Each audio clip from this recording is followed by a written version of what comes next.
on this July the 2nd, 2024. We're obviously a little short on people up here today, so we're going to move forward. We have today our chaplain Ralph Dawkins to lead us in prayer and pledges. So if he would please come forward, and if we would please stand.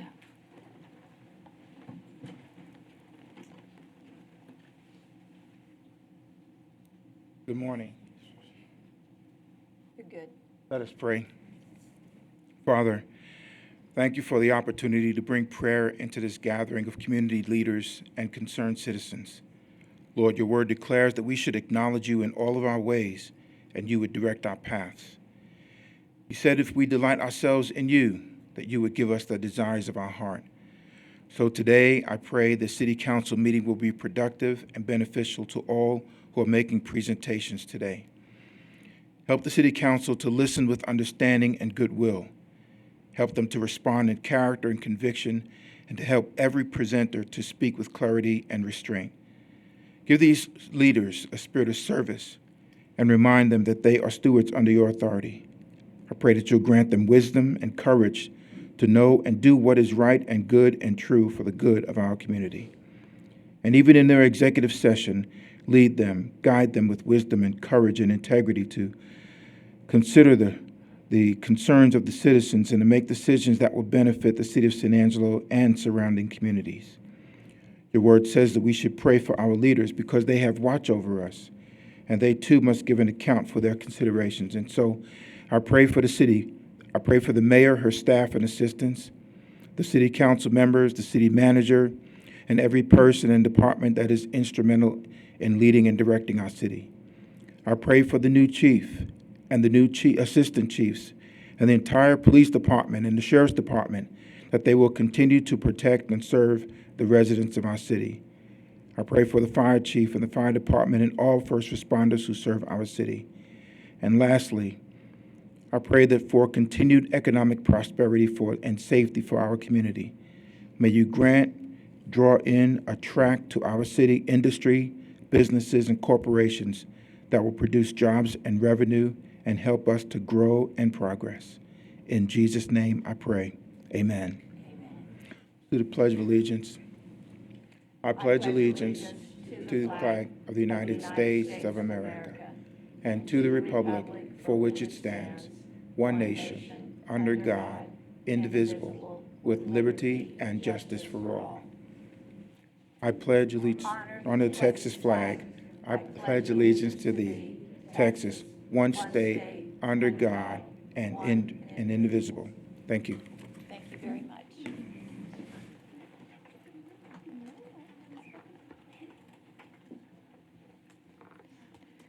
There are no proclamations or recognitions for today's meeting, so we will move into our public comment portion of the agenda. Issues or concerns not on the regular agenda may be raised by the public at this time. Citizens should speak from the podium, address all comments to the dais, begin by stating their name and address or single-member district number, and limit their remarks to less than 3 minutes. Do we have individuals in the audience today who would like to come forward and offer public comment? Yes, ma'am. Okay.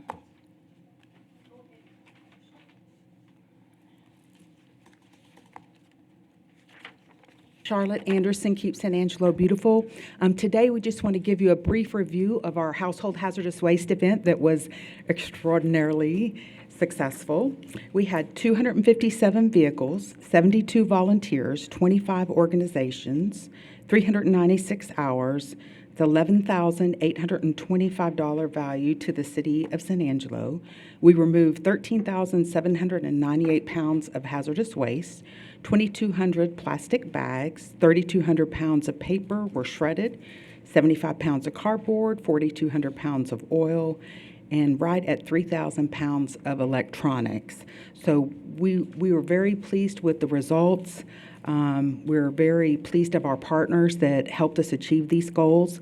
All these materials were taken for recycle, reuse, or incineration. So none of these items went to the landfill, and that's the most thing that we're proud of. On the back of the little flyer that I shared are 3 upcoming events that we'll be working on. Today, we're gathering supplies for the Star Spangled Celebration, which will be tomorrow. We'll be handing out hand fans and trash bags. So we're hoping that our citizens will take an opportunity to take their trash with them or to get their trash to a receptacle that's tied up so that the trash doesn't blow around the city or get into the river. And this has been a really fun event to put a name with a face and reach out to our citizens. So excited about that. In August, we have Dr. Alper for University of Texas. He will be with us to discuss his efforts in developing enzymes and microbial processes that reverse or stop environmental damage of plastic waste. So actually, they have chemicals that eat plastic. So it's a really interesting presentation, and we hope if y'all are available, you can join us for that. And of course, our Tires to Go will be September 7th, so we're gearing up for that as well and calling for volunteers. So thank you again very much for your support and all the things you do to keep San Angelo beautiful. Further public comment? Please. I don't know if you'll be able to read all of that in 3 minutes. Oh, I won't read all of it to you. It took me 3 days to do all of I this. bet that's and right. And 8.5 years to accumulate it.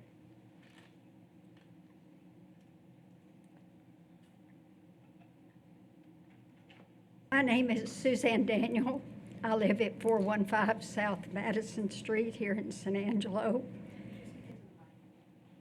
You want to lower that microphone to Yes. where you can actually speak into it? Yes, I know I'm a little bit shorter than everybody It's else. all right, we just need to hear what you're saying. Okay, I'm Suzanne Daniel, and I live at 415 South Madison here in San Angelo. I'm a retired educator.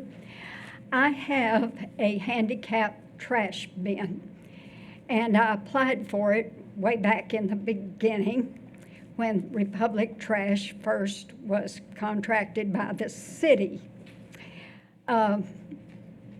When they took over the trash service in this town 8.5 years ago, the San Angelo paper ran an article stating the availability of handicapped trash bins and the procedure for obtaining one of these bins. I followed through and obtained the bin in May of 2016. I had 2 failed trash pickups that May. This was followed by over 140 failed trash pickups over the next 8.5 years. Trash bins that were emptied were often dumped in the driveway, blocking me from leaving the house. Several times I accidentally hit the trash bin when it was left in the driveway instead of being placed back in its proper place, which damaged my car. Several times I found the bin thrown out in the front yard. Once I caught the driver with the empty bin over his head, preparing to throw my trash bin down the driveway. On July 28th, 2018, I contacted the San Antonio, no, this was 18, I contacted the San Antonio Office of the Americans with Disabilities. They gave me some information on Republic Trash. I was told to contact the city manager, which I did, and then I was referred to Jeremy Miller, head of waste management, and Don Slager, who told me that the handicapped trash bin for Republic Trash was not working. It had never worked. It didn't work in the beginning. Later, at a city council meeting, I was introduced to a man named Quarles, who assured me that the handicap program would meet the ADA guidelines. For a month or so, the trash was emptied. However, it was never consistent. Sometimes it would take 2.5 weeks to get the trash picked up. On September the 8th, 2023, I flagged down a Republic trash truck driving past my Ms. house. Daniels, your time is up, and what I'm going to ask that you do, Shane Kelton is here in the audience today, and he oversees the trash.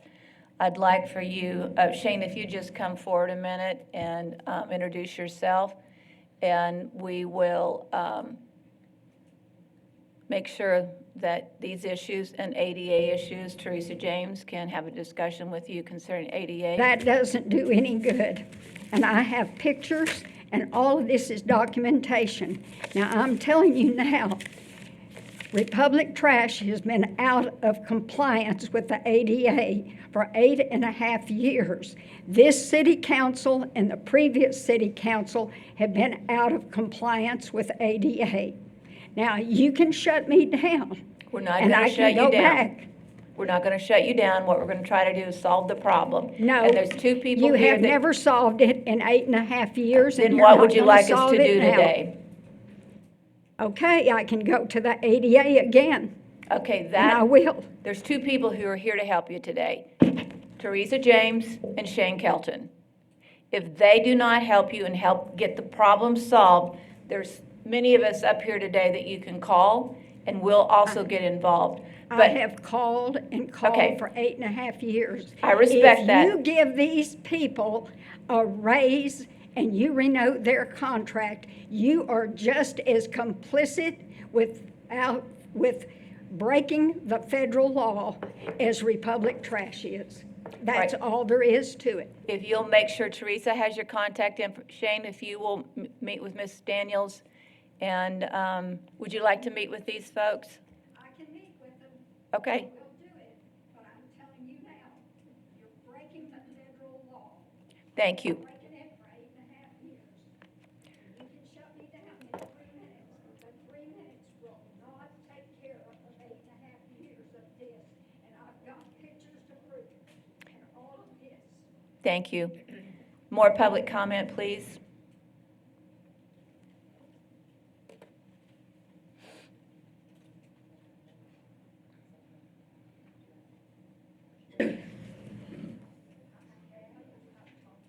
Morgan Chegwin, Assistant Director of Neighborhood and Family Services. Just wanted to touch base and speak to loose dogs that we're working a case on at 2000 South Bryant Boulevard. That abuts a target neighborhood, and so that is a contributing factor that that's an area that needs services and additional enforcement. So we recognize that that is a contributing factor. We have been out there 7 times in the month of June alone. These are self-initiated calls from just, we drove by one time and saw them. We're not getting the calls for service, but certainly getting a lot of attention online. In that initial point of contact when we saw them, we observed the dogs to be socialized. They appear to be owned. They appear to belong in a yard. There appears to be significant amounts of the day that they are not just wandering the right of way, but there's just simply a failure to provide secure enclosure. And so we want to work that case and we want to escalate that. But now that they're out, citizens are feeding them, and that is impeding our case a bit. And we appreciate the attempt to help. We recognize the desire to help, but there are a couple things we need to be able to proceed. Is either those that are feeding them, and y'all have pictures that are handed out that are these bowls that we're seeing new ones daily that are in the right-of-way between a couple of restaurants, where it appears that daily new food bowls are being put down for these dogs to have access to. We have had a trap at the property, but have been unsuccessful in any dogs taking the bait because they're not hungry. They're not appropriately motivated to take that bait. So if citizens want to be involved in this way and do have compassion for such animals, we would ask that they either stop interfering so that we can catch the animals, or take that additional step to become good Samaritans, friendly finders, fosters, to get those dogs to safety and security. That certainly the extremely hot weather that's coming up. Citizens are going to leave water out and have a concern, but also call us. Don't trust that someone else is calling us, because as I mentioned, we're not getting these calls for service. We're simply self-initiating this call. So if you do call us and are not satisfied, if the problem persists, call again, ask for a supervisor. We want to make sure that we deploy appropriate resources, and just trust what you personally see and experience. That if you call us and speak to us and you're not satisfied, certainly escalate it. But beyond that, we are working the case. We are out there trying to catch these dogs. We do recognize that it's near an important, a high traffic right of way. And so what we don't want to do is chase them into traffic causing an accident. And we absolutely want to impound these animals, try to identify an owner, work compliance with that owner, and essentially stop the growing group of dogs in this area. I would also encourage folks to follow the new San Angelo Animal Services page. We have tips on this and additional information on Facebook. So that is one way to get involved and one way to stay informed as well. I will contact the 2 business owners that are feeding those animals and make sure that they have a conversation, if they would, with their employees to make sure that they don't continue to feed them. Thank you. Thank you. Further public comment? Tommy.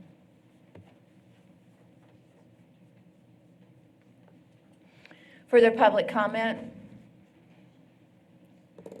Seeing none, hearing none, we will close this section of the agenda and we will move on to the consent agenda. I'll ask each individual city council member if they'd like to pull an item for consideration and conversation. I'll start with Larry Miller. No, ma'am.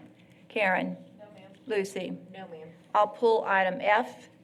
Tommy? No, ma'am.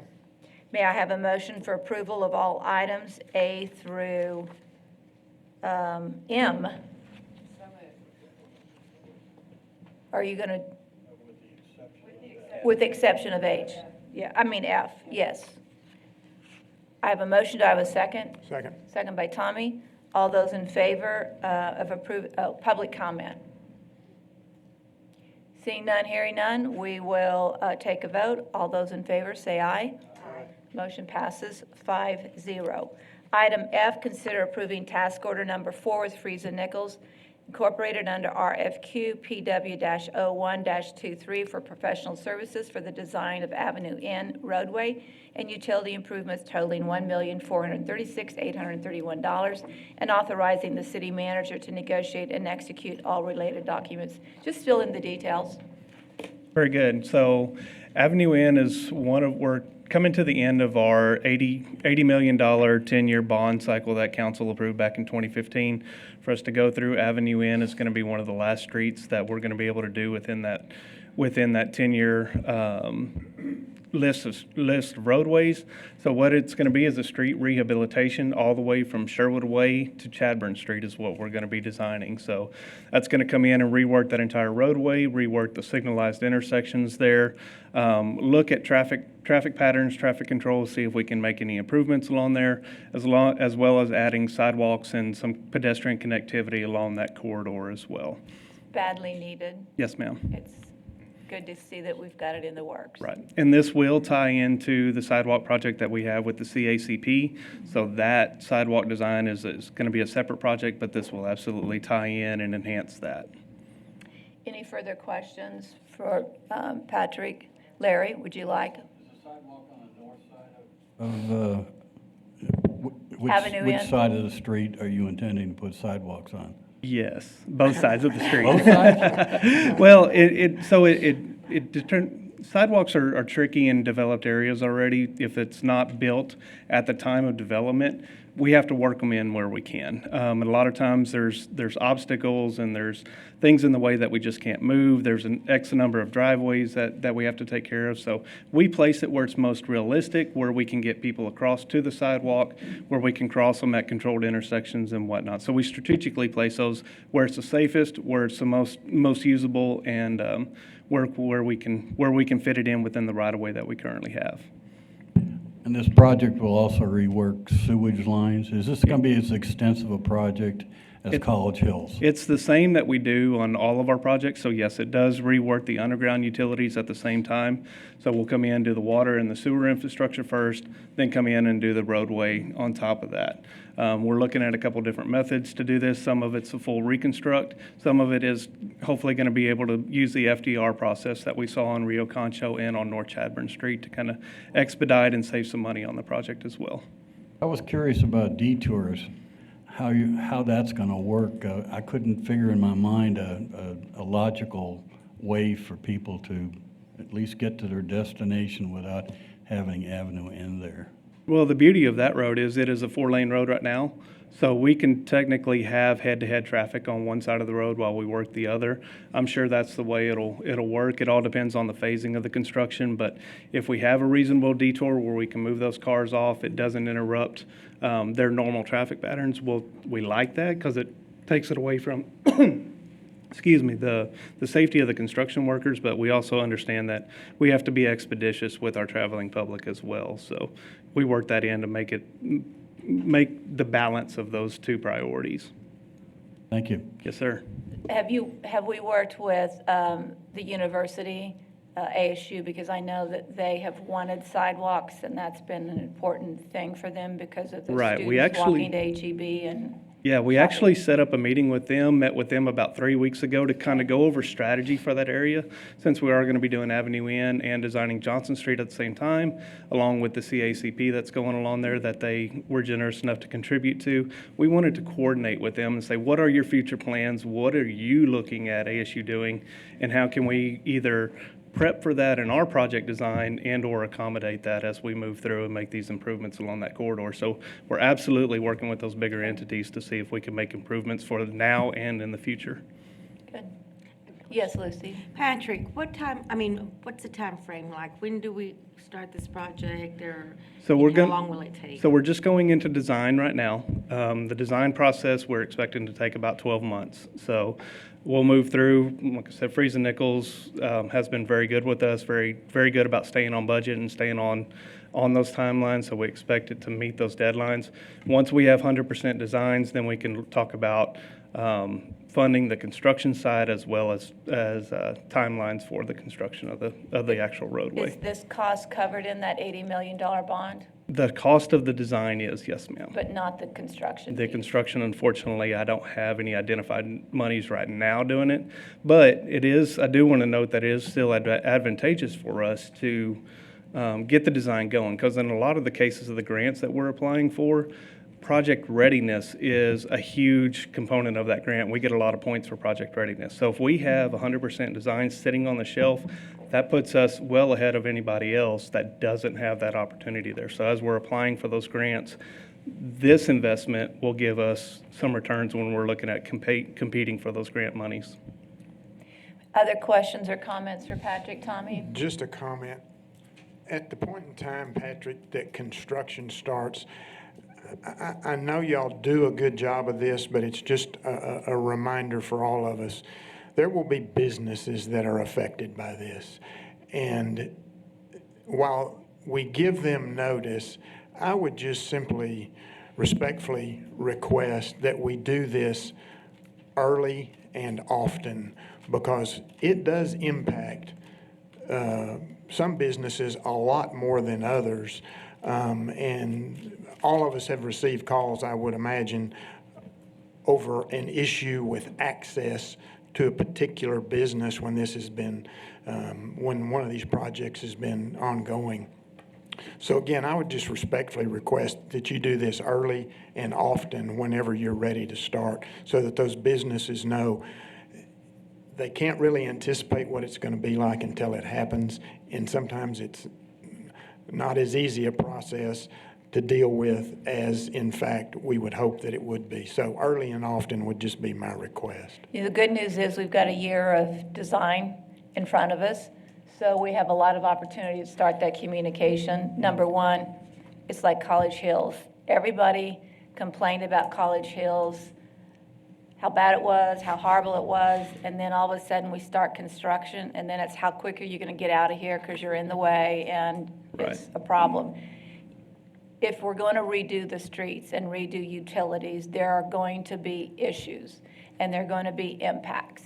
But we've got a year to start communicating to everybody and get people's input and take it into consideration as we move forward. But we need to get this project done. It's really key. Right. So, And you're absolutely correct. And believe it or not, we do take that into consideration when we're phasing our projects and setting up detours and traffic control and everything. We're very aware of it. I mean, it's one of the things that we as staff really do struggle with, is making sure that those businesses have as little impact on their operations as possible. It's inevitable, but we do take that into account and make it as bearable as we possibly can, and still get our street redone like it needs to be. let's get it done. Thank you. Thanks, Patrick. So may I have a motion for approval of I- item F? Tommy made a motion. May I have a second? Second by Lucy. Public comment? Seeing none, hearing none, we'll take a vote. All those in favor of approving item F, please say aye. Aye. Motion passes 5-0. That concludes the consent agenda for today. We'll move on into our regular agenda. Comments regarding items on the regular agenda may be made by the public when each item is discussed as outlined above. Applicants, proponents, and appellants are exempt from the time limit above and instead must limit their remarks to less than 5 minutes. Item A is consider approving a proposal to allocate 2024 CDBG and home grant funds for programs and projects and authorizing the city manager to execute the applications, required certifications, related documents, and annual funding agreement from the approximate allocation of $646,802 of CDBG and $255,133 home grant funds. Bob, you are on. All right. Well, good morning, council. Project proposals do follow our 5-year plan, which includes 5 objectives and corresponding goals. They are providing decent housing, increasing home ownership, revitalizing deteriorated neighborhoods, increasing the affordable housing stock, and assisting special needs citizens. This happens to be our last year of the 5-year plan. So next year, you're going to see a lot of different programs coming to you. Because we've requested them, or because the federal government is changing It is the direction? it's a 5-year requirement by HUD to change every 5 years. So we'll go through the public comments, we'll have meetings, we'll try to come up with a different programs that meet our current needs. It's really to assess our current needs across the community, and then we try to adjust our programs to meet those needs. And who will you be visiting with when you're looking at adjusting for the needs of the community? It is a bunch of folks. We have a list of organizations, stakeholders that we have to meet with and get their input. Then we also hold our public meetings, of course, and get input from citizens. So it is a pretty comprehensive approach. It takes a little bit of time. We usually start about March, and then we come to you by about this time next year. Are the dollars you're talking about today up or down from the previous years? Actually, yes. If you look at this funding profile, you'll see we've been steady for the last 5 years. However, we did lose a little bit of money on both CDBG and home. We're down $10K for CDBG, and we're down $56K with home funds. And why is that? It's just the allocation that the federal funds, HUD controls that. They send us the allocation, and then we adjust to that, So unfortunately. do we have input in that? No, we do not. It is a formula that's set by Congress. So, Is there anything that we can do to better fill in the blanks on the formula to get the money? no, I mean, we have, it's at the federal level, very little, actually. I know that we have some organizations that lobby for CDBG, and they're very active, and we always send them support letters. And then they lobby for our purposes the best they can. And sometimes they do adjust. It doesn't take effect until probably later on in the year, but this is the allocation, the proposed allocation, and sometimes it goes up, and sometimes it goes down at the very end. So we may have to adjust this at the very end. So be aware of that. All right, well, go ahead with your presentation. Sure. We'll see if there's more questions. Sure. Here's the proposal for our home funds. We are asking for $25,513 for administration, $60,000 for first-time home buyers, down payment assistance, $64,000 for MHMR special needs, tenant-based rental assistance, and $105,620 for new home construction for our CHOTO, which happens to be Galilee CDC.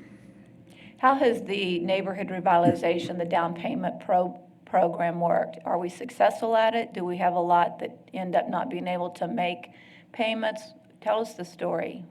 This is the down payment closing costs you're talking about.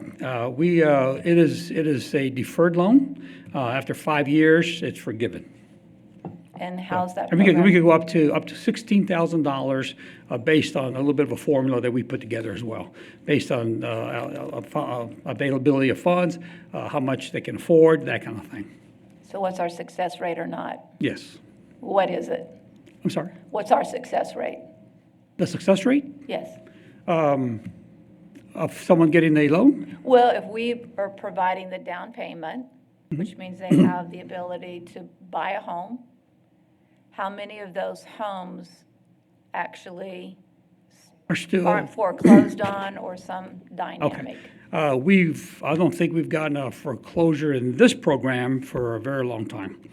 There's now the AHAB, the coastal DC funds, we do have some folks being threatened. We had, one that went bankrupt. We've had several threats of foreclosure, but somehow we get, the owners get by and end up saving the homes. So far, we're batting pretty good. So, again, good, these are 100%. not new homes. These are, Define 100, pretty good. I don't have the Pretty good's number. not a number. I'm going to say, at least 9%, at least 90%. I don't remember having a foreclosure in a long time. I just don't remember, ma'am. So if it's So- 90%, what's that 10% factor? I could get the percentage, the exact percentage to you, if you want. I don't have it on my hand right now. Because these are just numbers on a page. It'd be interesting to see the profile of Sure. what's going on here. Well, then we could have that. Actually, you'll get that towards the end of the year when I come with the CAPER. When I do the performance report, I'll have that information for you. We cover, basically what we did with these funds, what the success rate is on all the projects, not just this one. So we'll be coming to you with that information. Because we towards want a the end lot of the more year. detail. Sorry? We will want a lot more detail and better Sure. understand it. But we do have that. We'll have that detail for you at the CAPER. Okay. All right, where was I? Oh, yeah, at the end, CHOTO, CHOTO's our Galilee CDC, and they provide new home construction for us. And are they finding enough lots to develop to They're build these having homes? they have some difficulty finding available lots. That's correct. They try. So yeah, they do have a little bit of problems doing that. So how many new homes does this buy? Normally, we ask them. They do 3 to 5 every year, and we're not finishing the year, of course. But again, we'll have that information at the CAPER. We'll tell you exactly how many houses they built. So how many does this build? If we have 105,620, what does that build? Well, here's Because you're down 50,000, right? So Yeah. The 105 is really, they disperse that information. They disperse those funds for a variety of homes. For example, they'll take 105, they'll take 10,000 for one home because they have other funding. They'll take 15 for another home. So that kind of depends on the situation, depends on the available funds that they have that they can put towards that new home construction. And don't forget, they also use AHAP funds, the coastal DC funds. So between that, and they kind of bring down the mortgage, and they're allowed to get people into new homes. So that's what that is. So that's spread out across 4 or 5 homes, actually. Okay. Okay.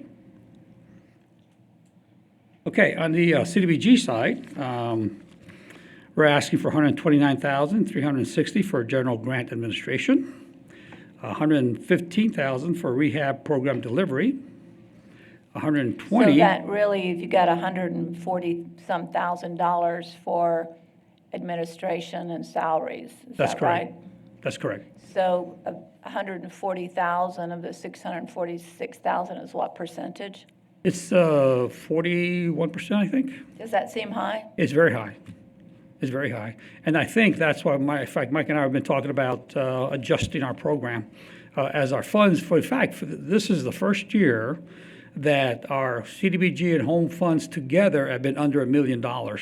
That continual downturn is making us change and do some things. So this next 5 years, we're going to take a hard look at this and see if we can cut that down considerably. So Because if we're getting less, if we're receiving fewer dollars, are we maintaining the same administrative cost and not reducing that based off of receiving less? well, our administrative costs don't change. We have to pay our staff and buy supplies and that kind of thing. So we have to look at options to reduce the cost and expenditures, and maybe craft a program that's more appropriate to the funding availability. And that's what we're going to do next year. Yes, but, okay, so if we're looking at a 5-year program, which is what you're saying, this is Yes. the end of the 5 years. Yes. But if we're continually receiving fewer funds, are we not reducing overhead costs as we receive fewer funds? Or the overhead costs just keep going up as a percentage to the total, which is not what you do in business, generally speaking. Right. So, You reduce your overhead. that's right. So this trend line, are we adapting to the trend line? Because Yeah. you don't want to just wait to a new 5-year program. You want to be adapting along the way. Yeah. Well, it's too late for this year because you have to go to get approval to change your program. But the 5-year plan is a perfect time to relook at these programs and recraft them. Some cities, for example, have a grant manager and money comes in, money comes out, and very little overhead. We have chosen to have in-house programs that we manage, including housing and housing development, those kind of things. So we're not looking for additional grants? We are always looking for additional grants, but they're hard to get, and there aren't very many out there. In fact, we do have other grants. They keep us busy. I've got a slide that shows you some of the other things that we've been doing to kind of give you an idea that our staff is busy. They stay busy, but those funds will dry up as well. So, Okay, continue. where was I? 120 for minor repairs.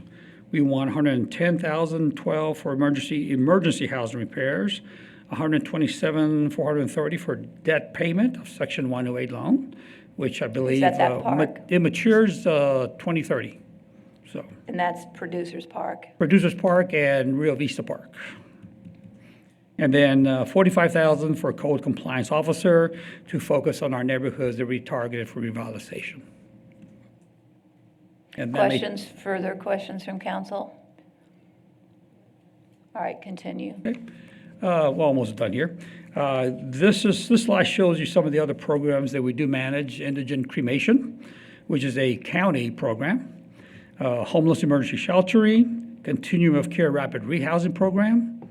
ARP, that's American Rescue Plan rental assistance. ATMOS weatherization program, infill housing incentives, and then the royalty fund from the Service Life Warranties of America. So those help us give more bang for the buck. Gives the staff more relevance in the community to do things and be more active. And basically, if you approve this proposal, we'll turn it into the annual action plan, which will come to you next council, and then we'll send it to HUD for their approval.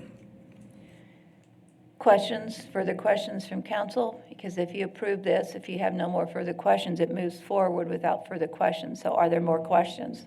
Well, I have a question. Yes, We were Lucy. talking about the 130,000 or the fees or the monies. And so if we approve this, we're approving that even though he said they were going to be changing it Next year? next year. That's right.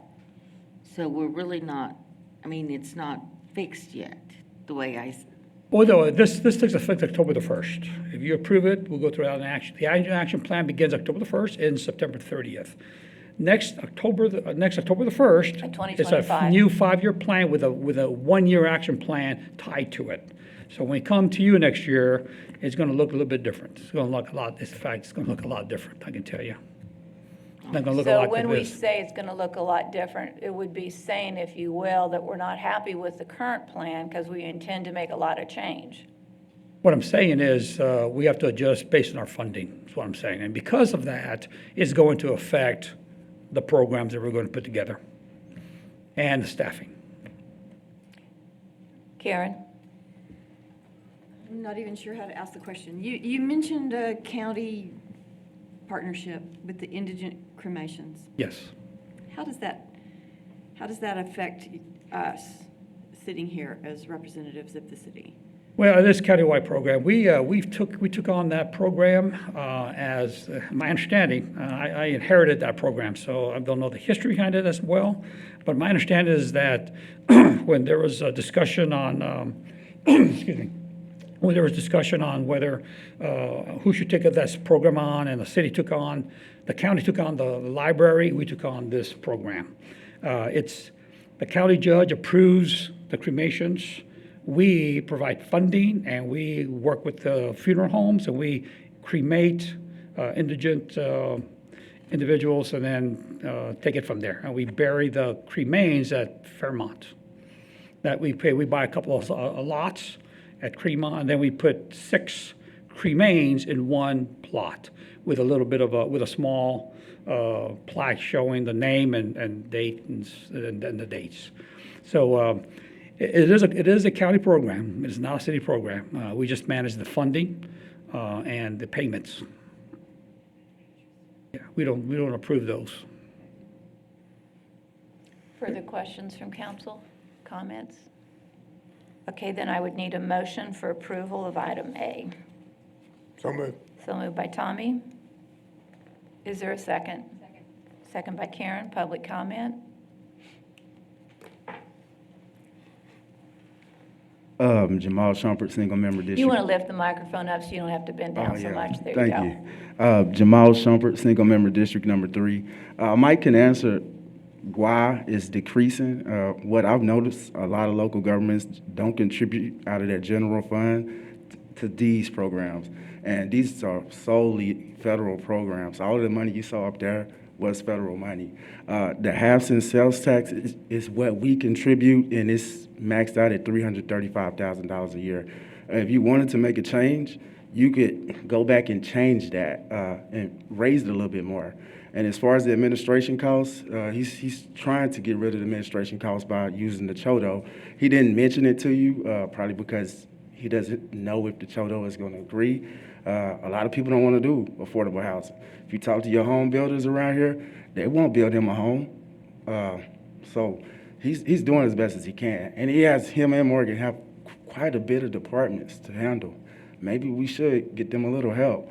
The infill program is funded out of the general fund for that program. So that has been a consistent $200,000 a year that we've added to the funds. And that's been going on for about 5 years now. So that is the dollar amount, and that is an addition. He didn't have a number there, but that's there. And the infill, if I'm correct, mostly the builders are the one accessing those funds, correct? So it doesn't really go to the person. If I wanted to go to him and say, hey, I qualify for this house, I want to build a house, I'm not going to have to build that water line in most areas. It's going to those new development that's probably going to put a couple affordable houses in. But yes, there is a little bit of money towards just that. It's not towards building a home or bringing. Well, it is towards building a home because the infill program number 1 is designated in the 5 low-income areas. And those areas where there are available lots, very often where there's no infrastructure existing in those lots, whether it is curb and gutter, whether it is water, whether it is many things. So yes, the builder gets it, but there wouldn't be a home built if he didn't because of the expense of building that home. If you had to put in all that infrastructure, you couldn't build a home that would be affordable in those infill areas. Well, Mayor, last year I watched a guy take about $13,700. We're a Yes. little bit off topic. We're not talking about our infill program today. So we'll It's just not on the stop that. agenda. Yeah, okay. Yeah, we can talk later about that. But yes, I really do think they're doing as best as they can. Your questions were valid. I believe they were. Thank you, and I do support. You're welcome. We just want information. Okay, yes, ma'am. Thank you. I do support his motion. Thank you. Further public comment? Seeing none, we'll take a vote. All those in favor, say aye. Aye. Motion passes 5-0. We will move on to item B, consider approving task order number 5 with Friesen Nichols Incorporated under RFQ PW-01-23 for professional services for the design of 2 Lake Nasworthy boat ramps and 3 kayak launch areas totaling $249,851, and authorizing the city manager to negotiate and execute all related documents. Patrick, you're back on. All right, good morning again, Mayor, Council. The Lake Nasworthy improvements have been a very noticeable improvement project out at the lake that I think has really done a lot for that area. A little bit of history on that for those that just aren't aware. The funds that we're using for the improvements are actually a voter-approved allocation of $6 million for very specific projects out at Lake Nasworthy. When that vote was in referendum back in 2019, it was for boat ramps, for a fishing pier to redo the Nasworthy fishing pier, for shoreline erosion control, and sandy beaches. We have made some progress with this money. So far, we've constructed the fishing pier out of Lake Nasworthy. Looks great. It's right beside Mary Lee Beach, and it has been a tremendous improvement out there. I know I've been drug out there several times by my son. I'm not a fisherman, but he is, so I get to spend many, many hours on a weekend night out there, and it's always full. There's always people out there using it, fishing, and loving that. So that has been a huge investment and a very, very popular one that we were able to use this money for.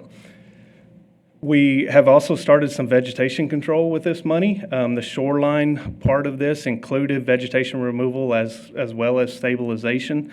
That little boat that you see there is actually the boat that we bought to do this. It's called a wee boat. It's a little backhoe on floaties is what it is. So it allows us to go in there and do some reed removal, do some lily pad removal, and kind of start working toward that vegetation management and see if we can take care of this little bites at a time so that we don't necessarily dramatically affect the habitats that are currently existing there, give them time to adjust, but at the same time make improvements and kind of keep that vegetation under control so the lake can be used both from a fishing perspective as well as a recreation skiing perspective that it is so popular for. And then finally, the boat ramps have been one that's been a long time coming. We have split up the boat ramps into 2 separate phases. So phase 1, we actually have designs on currently. We're waiting on some funding from TPWD for the construction phase, and then we'll get those bid out and get those started. So at Beatty Road, Knickerbocker Park, and South Concho Park are all going to see some improvements to the boat ramps there. We're going to be making them wider, making them more accessible, adding some docks, adding some ADA connectivity to them, improving some trash can and facilities and signage, and just really enhancing those boat docks and making them more functional again. A special note on this, we've been working very, very closely with the Texas Parks and Wildlife Department on a boating access grant. So we actually designed this on 25 cents on the dollar for that. So out of the city, we only spent $40,000 on a design of this. And what we're anticipating is these 3 ramps will be about a $1.2 million improvement of that. Of the construction side, we are only going to be on the hook for about 200 of that. Great. So that's the value of the grant program and what it brings to really maximizing these dollars, because $6 million could be used up very, very quickly, but we're really taking advantage of these grants and maximizing that money in this. So that leads me to what we're here today for. Really, this could have been on consent, but what we wanted to do is we wanted to give you, council, as well as the public, just an idea of what we're doing and what's coming down and what we're looking at. So, and what these improvements that they can expect to see, and so that they're aware of them. We applied through the TPWD for a second phase of boat ramp construction. So we have the initial 3 that I just went over. This phase is going to add 2 additional ramps, as well as some non-motorized launches in there. Non-motorized is something that the lake hasn't really had. So being able to launch kayaks and paddle boards and canoes and stuff like that in those isolated areas and safely away from the boat ramps, from the motorized boat ramps, will be very, very valuable, and I think very, very popular out at the lake. Great Is something idea. that we don't have. So we really wanted to kind of get that concept and that mindset started out there as well.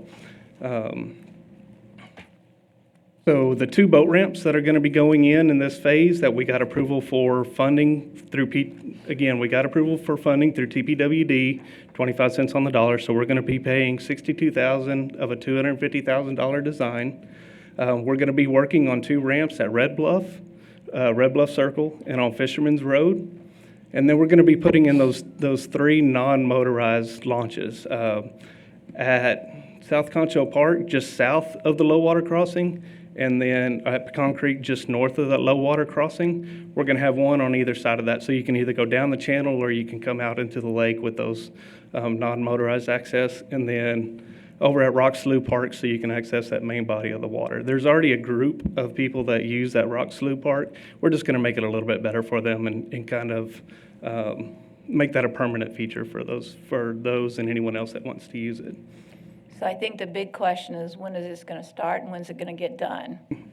So we are going to, with your approval today, we'll start the design process. Friesen Nichols has been helping us on the last one, so they're very versed in what TPWD is going to need from an environmental and all those clearances. So we expect the design process to go very, very quickly. Kind of want to walk through what each one's going to look like. So Fisherman's Road is really going to be the cool one. Right now, this is just kind of a off the charts ramp, if you will. It's not very well used, but what we want to do is we want to make this a hub. We want to make this one one of the main boat ramps for Lake Nasworthy. It's in a great location to access a good portion of the lake. It's isolated, and we have plenty of room to really make it a really nice thing. What we're hoping to do is that we can pull that traffic away from the Mary Lee Beach ramp and kind of enclose that one. It protects the pier. We don't have a bunch of boats and jet skis running around the pier and impacting that, and brings all of that traffic here. So with this, we're going to have restrooms, fish cleaning stations, ample parking, multiple room to launch multiple boats at one time, along with those docks and those access points onto the water. So this is expected to be about a $2.6 million improvement right there, but I think it's really going to make that Fisherman's Road entrance pop and be very, very a huge benefit to the public. And this is with grant funding? Yes, ma'am.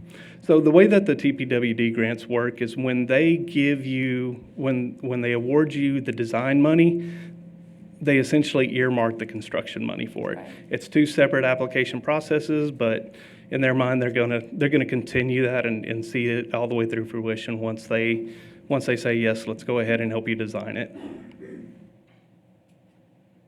Red Bluff Circle ramp is actually a ramp that is closed right now. It is completely unusable just due to damage and deterioration.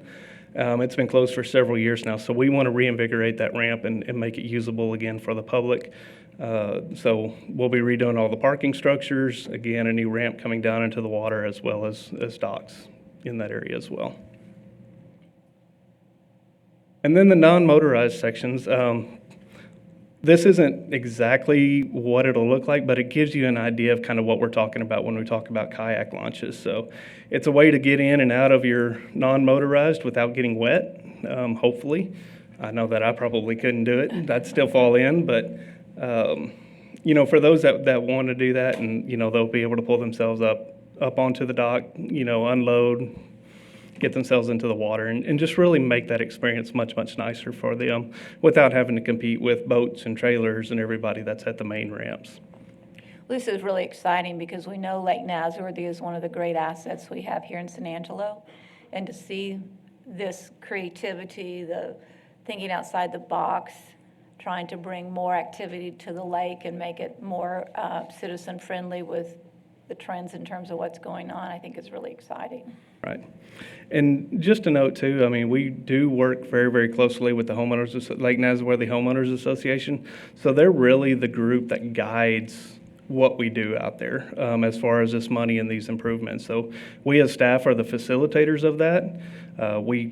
We're the legs that make it happen, but they're really the brainchild of where and what and how. So if anyone has any ideas or thoughts or suggestions, reaching out to that Lake Nazareth HOA group as well as the city, and we can talk about that and really prioritize it.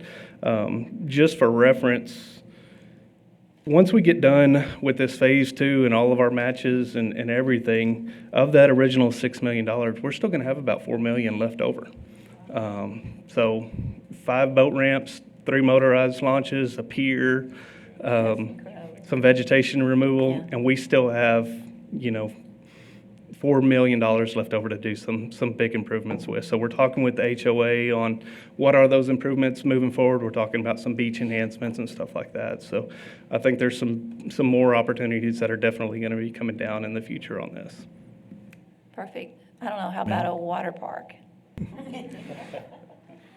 You mentioned accommodations for ADA.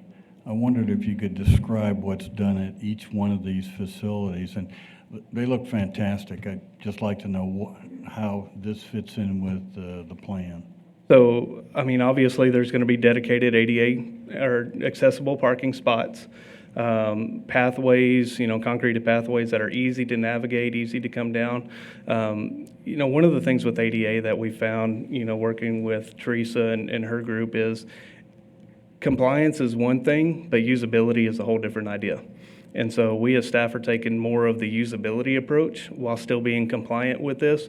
So I want everyone to know that when we put a sidewalk, it's not just going to be a straight sidewalk. We're going to make it usable. We're going to make it where it's not a burden for those individuals to use it. We want that amenity to be the value that it absolutely is in these areas. So all of our docks will be accessible. They'll have the handrails. They'll have the guards to keep you from just rolling off and falling out into the lake. So all of those things will be ADA compliant in these designs. It's not only one of the requirements of the grant, but it's also a priority for us as a city to make that happen too.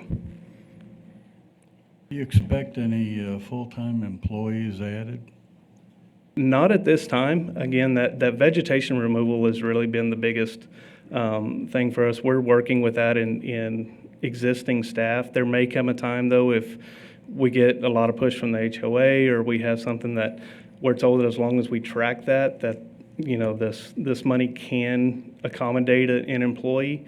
The pier has obviously, used a little bit of our resources because we took over that additional amenity and take care of it. It requires cleaning and scrubbing and trash removal and some of that stuff as well. But we're trying not to. We want to put this money into capital. We don't necessarily want to put it into an ongoing overhead expense, but at the same time, there is value in having the manpower to keep this investment nice, keep these amenities clean, and keep these areas pleasant for not only our citizens, but the visitors that come to the lake, to San Angelo as well. Thank you. Karen, do you have, no? Okay, continue. That is pretty much it. So what I'm doing is I'm asking for council's approval to go ahead and approve task order number 5 with Freeze and Nichols to get the design started. Again, utilizing that TPWD grant money. So our obligation from the city will be $62,500. The grant's going to pay the other $180,000-ish for a $250,000 design. And with your approval, we'll get started on that. Do I have a motion for approval? Move to approve. Moved approved by Lucy, seconded Second. by Tommy. Public comment? We all approve.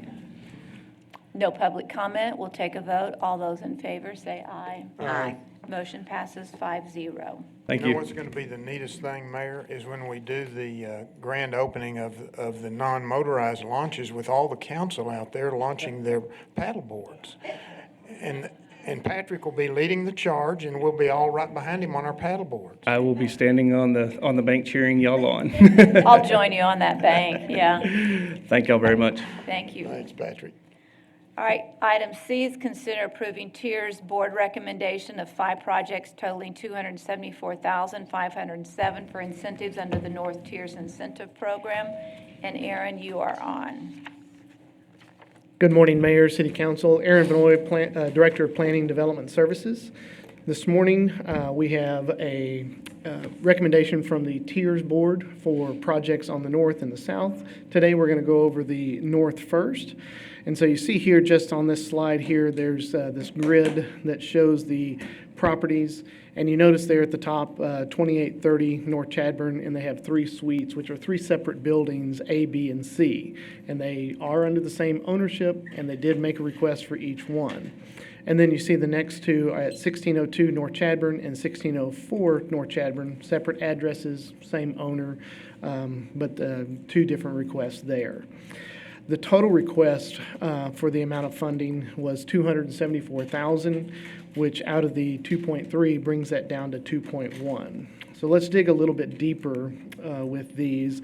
So the first project at the property at 2830, there's a stone building there, been there for many, many years on the corner of North Chadbourn and 28th.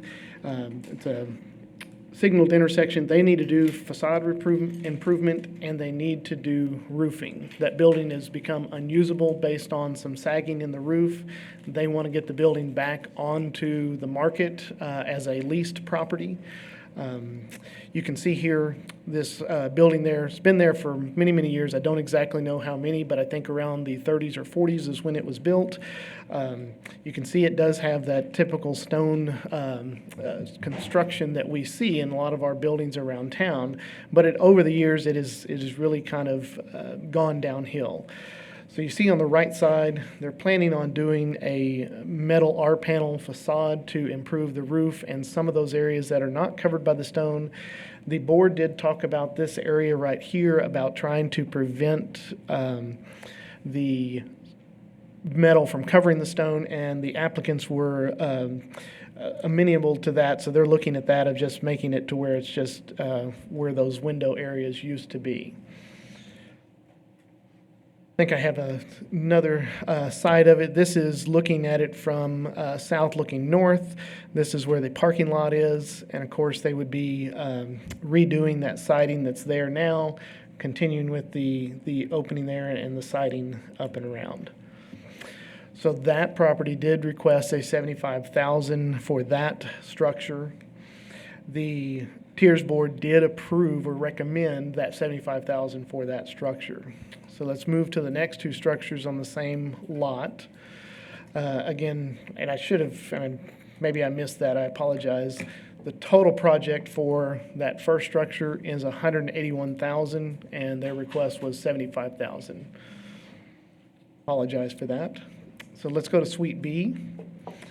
So this project for rehabbing Suite B, again, mostly facade improvement and window installation. They will have some rehab of the inside, but usually that's not what Tiers covers. That's what some extra dollars there are part of their project overall, but the Tiers funding request is $75,000. Again, for some structural elements in the roof, the window redoing, as well as the facade.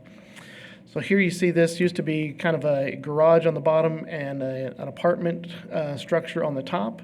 They plan to reuse this as an office. It could be leased out to someone, or it could be someone that uses one of the other 2 buildings on the property, and this would be their main office, and they would office out of there. How is it that it's all the same address because they're separate buildings?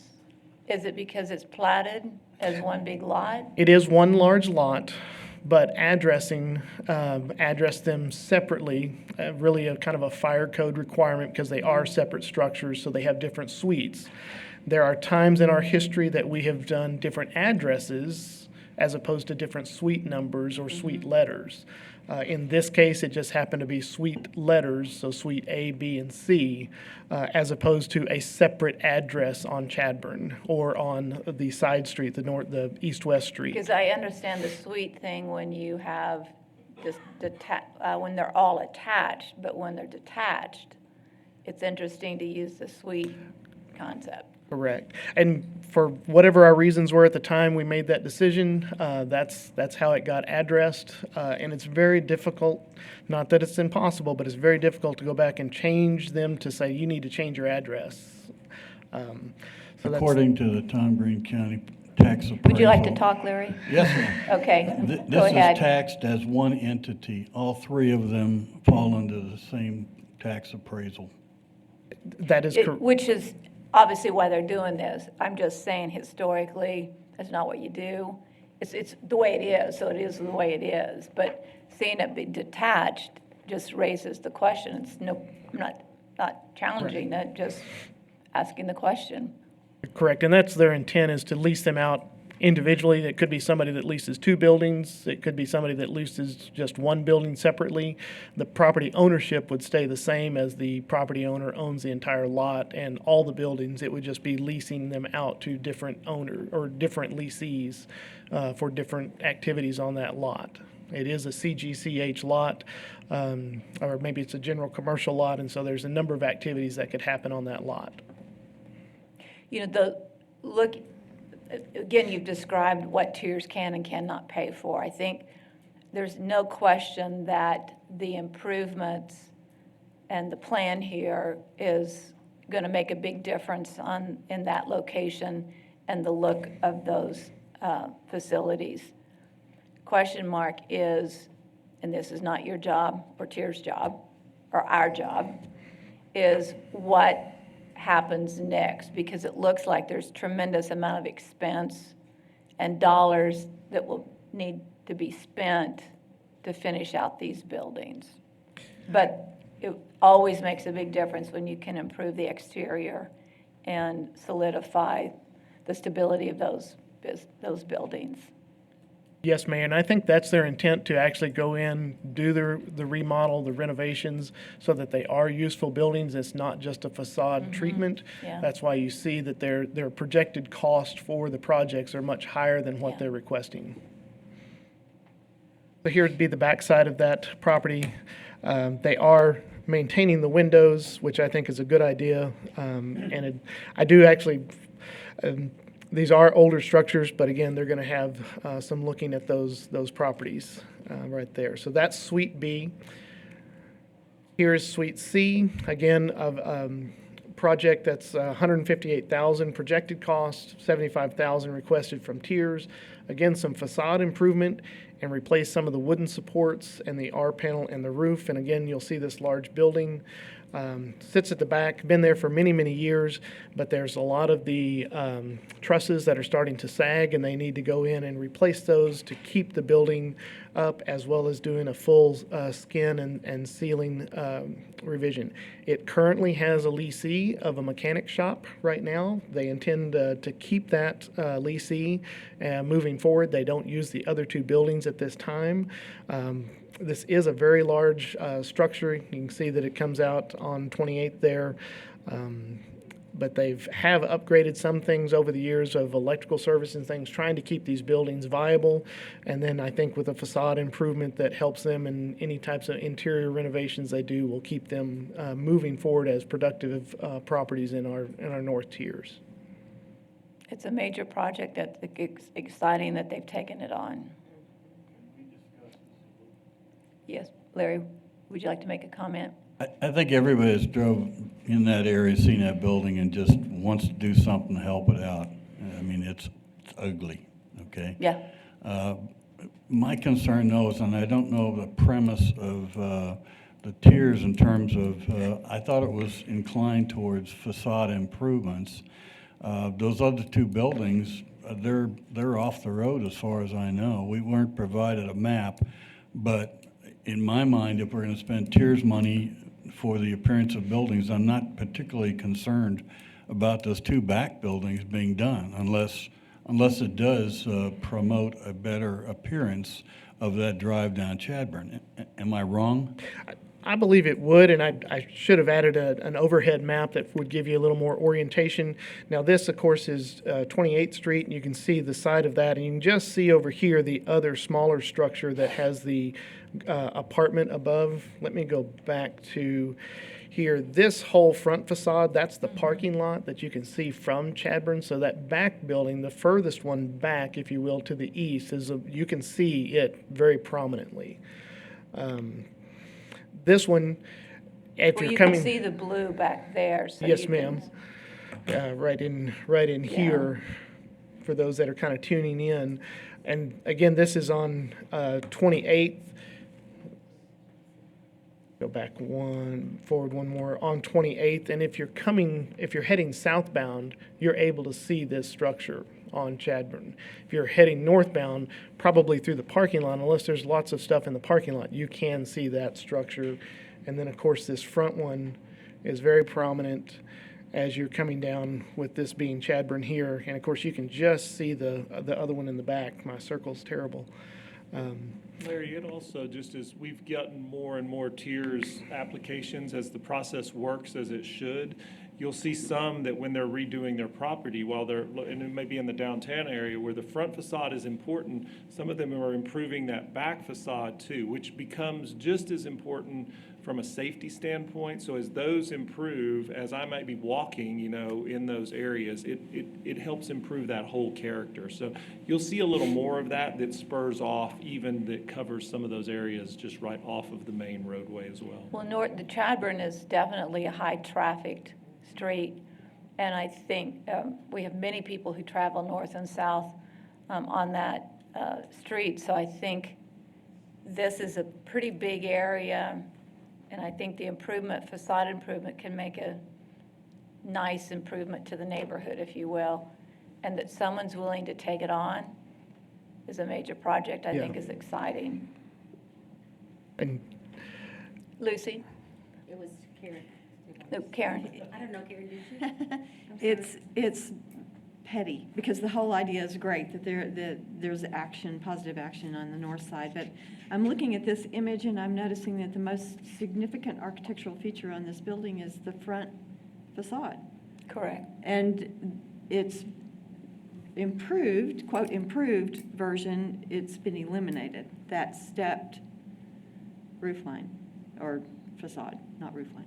well, this is where the Tiers Board did make the recommendation that they would not cover that rock up there, that they would only utilize the metal over the window areas and maintain that same rock area with the steps that goes up. Yeah, so that So the facade sketch isn't picture right. is what they presented, Yeah. not Right. what was approved. Correct. Yeah, it was kind of, when he described it earlier, that didn't go into the detail, but he talked about that rock, so you're right. Yes. He Karen. did, I just You're wanted right. some confirmation. Yeah, Because the sketch is Yes, wrong. ma'am. it's handsome, it's handsome, Yeah. and it will be noticeable, especially once the improvements are made. Yes, ma'am.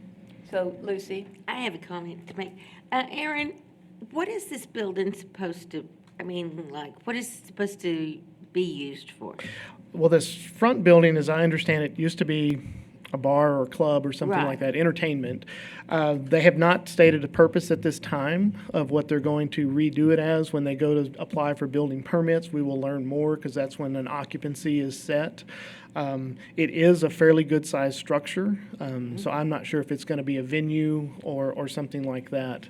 They did mention that the two back properties, they do hope to either lease this one out as an office, whether it's somebody that wants to just do an office space there or an office space for one of the two adjacent structures. And they hope to maintain the lease for the mechanic shop there in the back, since it is a big, large structure and they can pull their vehicles in. Again, I'm like the mayor, I'm very grateful that somebody's taking on these buildings in the north side, and any kind of improvement that we can do out there is going to benefit our overall view when people come down to the north side. So I definitely Or like go up this. to the north side. Go up. Okay, up and down. Or down. Aaron, Yes, sir. go ahead. I noticed that one slide on Suite A. There's a really huge stoop right in the front. I wondered what accommodations they're making for ADA on that. Because it doesn't appear as though there's a really, I can't even see if there's a sidewalk on the existing structure. And then there's that, looks like 6 to 8 inch stoop that certainly impede people with disabilities.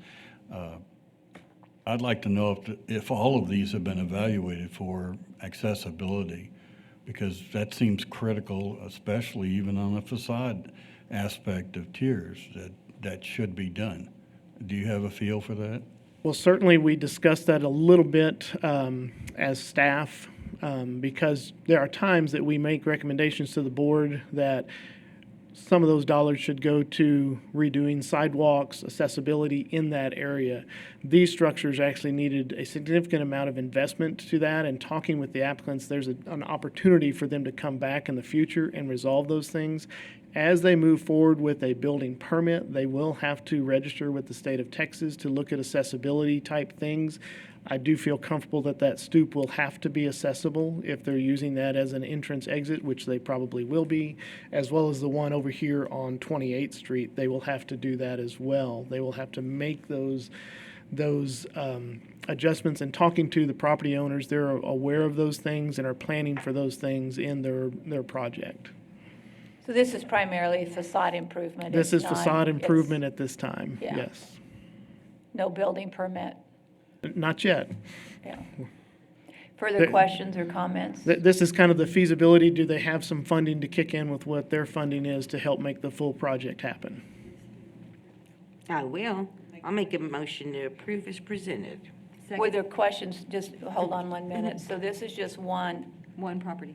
and we're going to approve the whole item as a whole. So we need to go through the rest of the properties, 5. right? I beg your pardon. Before we do a motion. So, yeah, we're not through here. That's okay. We have more to do. That's good. Okay. So we do have 2 more addresses. This is 1602 North Chadbourn. On the north side, as you know, if it's under $25,000 funding request, it is they do not have to make any kind of match. They do have a project that's right at $24,857. Their funding request is the same amount. They want to brick some existing pillars and windows and replace the front door and pave the parking lot. They've had some vandalism over the years. They have a property that's very close to their property line and right-of-way and where their parking is, and so they've had Do you people. have the picture there? I do. That would be good. So this is a structure that's been there for since the 50s on North Chadbourn. They have had some vandalism. They have a successful program. They actually catered to females at this program to teach them self-protection. And so they had a great presentation in front of tiers. But you can see the red posts there. They plan to brick those in. They plan to brick in some of the exterior windows so that it's less visible. People that are walking by are kind of stopping by and lingering, and so they're trying to help keep the activities a little more private that are happening in there, repair some of the windows, and just have a nice facade. They are going to resurface the parking lot, and we did talk with them about making sure that they are able to have an ADA ramp to get up into the doorway, and so they're aware of those requirements as well. Generally speaking, we have said in the past that if someone's asking for a parking lot improvement, there has to be landscape improvement with it. So Yes. you're talking about the parking lot improvement. What's the landscape improvements? That's a good question, Mayor. We did not discuss that, and that's my fault for not bringing that up. I think there's an opportunity to discuss that with them again and talk with them to see if there's something we can do here, maybe at this end and this end. There is a significant amount of concrete there, but if we could break that up with some landscaping, I'll make sure and mention that to them, that we would look at to have that happen as well. Because that's been their standard. We don't do parking lots unless we Yes, have ma'am. landscape. Okay? So we just want to make sure that that's addressed. Yes, ma'am. The next one is next door at 1604 North Chadbourn. Again, a funding request under the $25,000 threshold. This one deals with signage, exterior paint, and some facade improvement. And their image, we couldn't ever get it to work really well. But you can see that they have it painted. They're going to actually paint it a different color to lighten it up a little bit. They're going to put a nice lighted sign up there that says that re-up. It's kind of more of a, I don't know if it's a retro sign, if you will, but it is a lighted sign that will go up there. And they're just trying to actually bring in kind of a rock facade across here as a wainscoting to try to dress the building up. It is a companion business to the MMA facility. This has got kind of, your shakes and smoothies and things like that, kind of a nutrition store, and so their clients come over to that store as well. We've also had typically a standard that tiers funds would not be used for signage. Okay. So I'm questioning that, because that's been, again, a policy that we've used is we don't pay for the signage. Okay. And we've just been going off the policies that we have on the books, and it clearly states that signage is a lower priority, but with a project that's encompassing, it can also help pay for the signage. We also felt very comfortable this being on the north side of the north tiers, that there's the funding available, and the request was relatively small. And I agree with all of that, but when you make one exception, then you open the door for more exceptions. Okay. And we had in the past always said that if one couldn't afford to do their own sign for their business, that was concerning. I'm not objecting, I just want to make Yes, sure we understand And where that's- we've been. That's at the discretion of the council. We Yeah. go by the guidelines of what the policy allows. Of It course. allows, so they made the application, so you can take it from there. Yes, ma'am. Any other questions on either of those two addresses? Larry would like to add Could something. you flip back to that photo? I mean, that's a very nice series of steps in there, but they're going to have a problem making it accessible. Yes. Because any kind of a platform is going to start bumping up into past those curb stops. And then the door itself looks like a very narrow door, which again could cause more problems on trying to get a wheelchair or a walker through there. So I don't, it's a challenge. So all of It those is. type things are addressed if they do permitting for changes. In this particular case, we don't have a policy that says you have to address, your entrance first. When they apply, they can apply for what, in this case, they're applying for change of color, change of facade. But those are things that, if they trigger a review from a permitting standpoint, then we will enforce those. But our policy right now does not say you have to address that first. So, they can apply for a variety of things. I just hate to see these things forgotten. I really do. And we've seen it with other tiers money that's spent where there was no fix on some of the problems associated with it. And I think I could take you to one today that I even went in and asked the management if they were going to make any changes on it because it was not accessible, just flat wasn't. What is the level of change as far as construction goes that typically triggers those reviews from the state? $50,000 project that triggers the Texas state to look at their accessibility. In fact, the city doesn't have that ability to look at the accessibility unless it hits that threshold, and they must register with the state for a construction project. And that is the $50,000. Yes, ma'am. So if you're spending $49,000, you're not required? Correct. Under the state guidelines, you're not required to register your construction project with the state for accessibility review. Interesting. I would say we need to fix that. I think it's called the state. There are other issues probably I'm sure we could try to fix with the Well, state what too, about but. locally? Locally, if we allow this to happen, then, hey, throw ADA instructions out the door. I mean, go ahead, Teresa, you're on. Well, we have tried to fix it in part by giving priority to projects that do have ADA improvements. But the purpose of tiers is not an ADA program. It is more of an aesthetic, bringing the appearance of the neighborhood and the community up. So we can always look at ways, and I think we have done a really good job of looking at ways to put ADA on the forefront of our decisions, and I think you saw that today in Patrick's presentation. But this program in and of itself, that's not specifically what it's created for, but it is something that we do consider and give priority to when it does come up.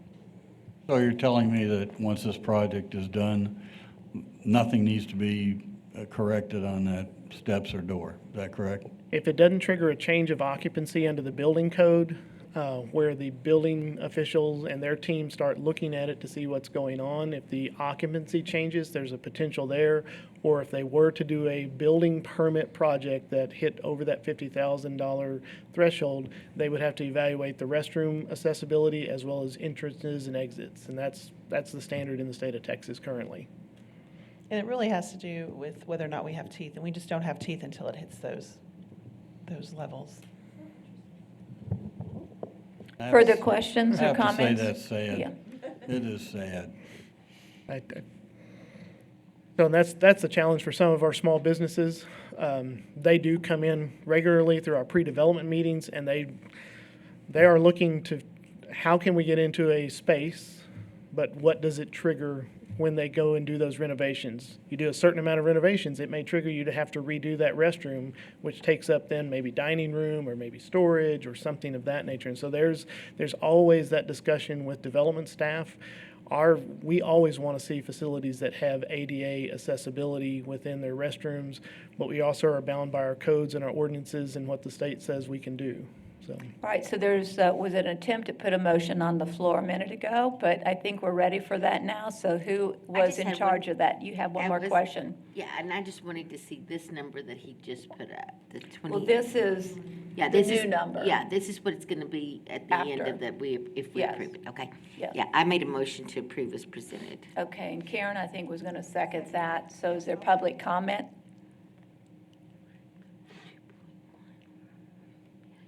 Seeing none, we'll take a vote. All those in favor of approving item C, say aye. Aye. Is that a 4-1? Yes, it's a 4-1 vote. I voted aye. No, you are a yes? Okay, so that's a 5-0. Okay, sorry. I thought I saw that head going the other way.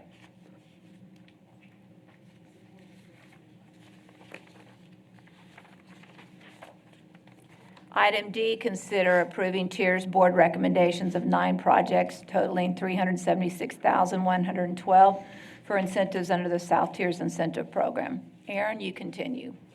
Thank you, Mayor, City Council. Again, Aaron Vanoy, Director of Planning and Development Services. You see we have a number of projects here, and I do just want to take a moment to say our downtown San Angelo partnership with going out into our community and helping folks understand the projects and what can be done through tiers has really helped. You saw the applications on the north. You see we have a nice, good, this is our second round on the south and a lot of applicants.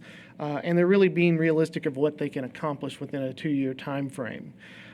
So saying And that. that's important to say because there are some projects that have been funded and you're going on year 3 that aren't complete. And we need to make sure we're holding to that rule. Yes, ma'am. And we've been doing an audit on that and going back and talking with project owners. Do you need an extension? Do you not? If so, take that to the board and get an extension approved. If not, those dollars need to go back in and get reallocated back out to the community. So here we have these addresses: 109 South Chadburn, 230 North Chadburn, 208 South Oaks, 76 North Chadburn, 109 North Chadburn, 63 North Chadburn, 333 Rio Concho Drive, 223 South Abe, and 136 East Concho. They're listed in this order intentionally. This was how they ranked out on the south in case the funding requests became so excessive that we didn't have enough funds and we needed to have a ranking. But we just wanted to make sure that you guys know what they were ranked at. And so as you go from the top being the highest rank down to the bottom is where the rankings were. The Tiers Board did recommend full funding as they did have funding available. The total request was $376,000 out of a budget of $622, and that left them, if this gets approved, it will leave them with $246,553 for the remaining of the year. So now we'll go into each project real quickly. Again, on the south side, you do have to have that 25% match, and so you can see the funding request, the applicant's match, and the total project cost of $115,000. This is going to be for asbestos and secondary egress and some facade improvement. Each one of those things are high priorities on our list, and so they're If you remember this property from the front, they did have a project down here on the first floor that they received some funding for a sprinkler system. Now they're ready to move to the second floor, create some lofts. What that is requiring is over on this area over here, I believe it is to create a secondary egress from the second floor down to the front so that they can get out. As well as redoing that facade back to more of the original look, being down in the historic district, and DHRC did approve this. And so this project looks to move forward, again, with the asbestos abatement, the facade improvement, and the secondary egress. You want to talk about the sign? They have no request for the sign as far as funding. It did get approved through DHRC in that manner. They already have the sign and a encroachment agreement when the project on Chadburn was done, when they did the full facades or the full streetscape and things. They are just changing it over to where they actually just have the address. Good. So 230 North Chadburn, again, we have the funding request of $48,000. Their total project is $66,000, and their applicant match is $18,800. Exterior repair, paint, awning, brick repair, fire sprinkler, and mural. So they're getting a lot out of this because they don't have to do a whole lot of work. But this is a building over here on the 200 block of North Chadburn, this corner building. They're wanting to come back and restore this awning that's been original to the building. They want to take off, this is the one that you've seen, that it has actually kind of a painted facade, the painted brick facade. If you actually go up to it, it's actually painted brick, not real brick, but they want to be able to take that off and expose the real brick. And then on this side over here, they're going to do the same thing. It has some cement board along this area that's blue. They're going to be removing that and to expose the brick. And then up here, they're going to add a mural. Is that the mural?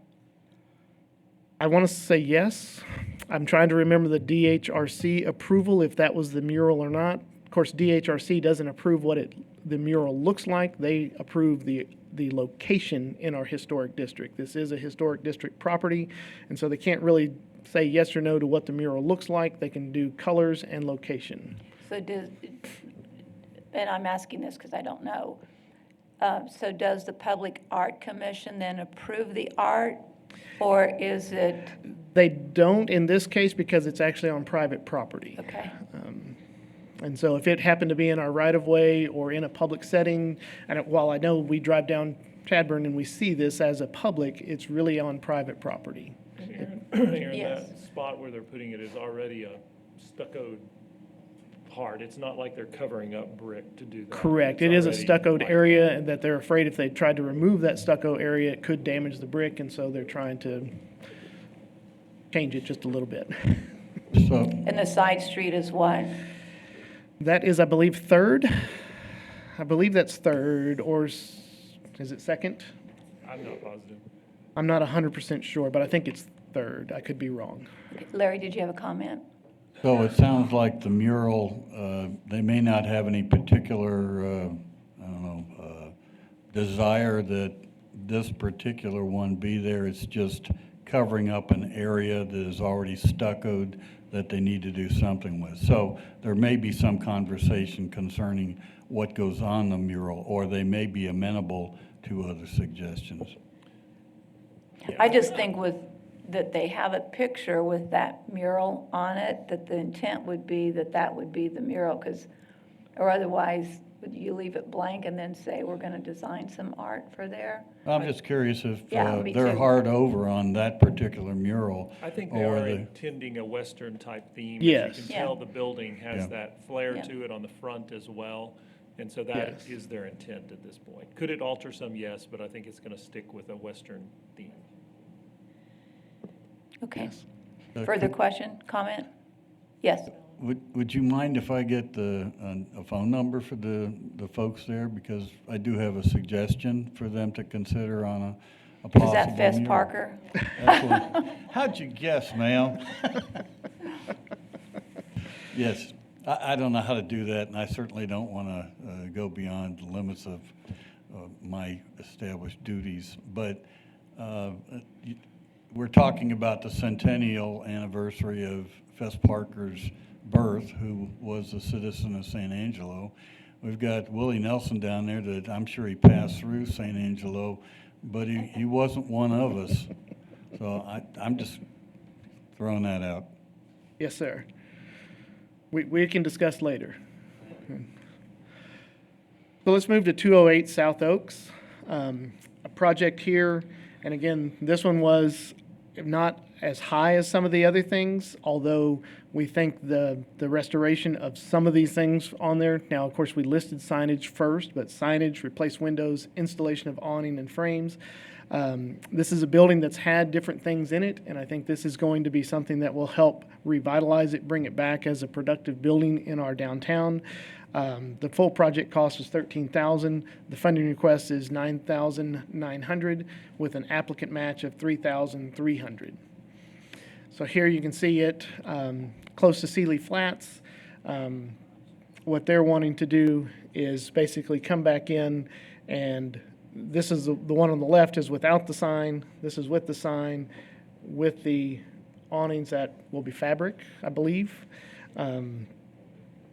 And talking with the Tiers Board, they were supportive of getting this building back to doing some facade things, keeping it still as original as it can be, and continue to get something that the occupant can operate with. I think we look forward to having that pizza back again.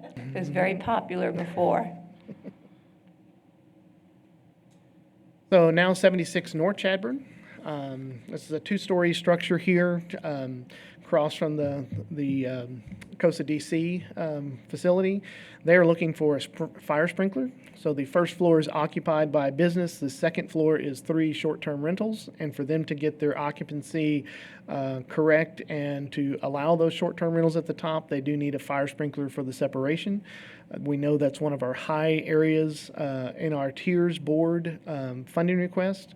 So their funding, the total project is $49,900. The funding request is $37,000, and the applicant match is $12,000. And so it is simply for a fire sprinkler for that structure. Oh, wait 1 second. Lucy has a Yes, ma'am. question. Erin, I wanted to go back to the one right before. Yes, when we were ma'am. talking about signage. Now, I know we had said that we weren't supposed to pay for it. So, and I know that on the north side, there was enough money, and that's why we were approving that one. But now on the south side, would we still go ahead and approve? According to signage? our policies, it's an allowable thing. It doesn't rank as high as other items. Again, bringing back a tax base that's an operating business is also a high priority for us through the Tiers funds, and making that a building that's still being used and being productive in that part of town is important. Now, it does come to you guys with that recommendation with Tiers, but you guys have the ability to say, okay, we won't pay for the sign. We'll pay for the other things, but not the sign. Well, the only reason I was bringing that up was for the mere fact that the south side does not have that much money to be paying for the signage, that other people might want their signs as well, and they go, no, we can't. So that's why I was bringing this up, is because I didn't know if we would go ahead and approve the signage when there's not that much money on the south side. That's the reason I was asking about clarification about signage before, because it has been an ongoing conversation. Generally speaking, the South doesn't have a lot of money. In this case, you're looking at money still left over. Based off of the request, you had the availability of money, but I think we need to be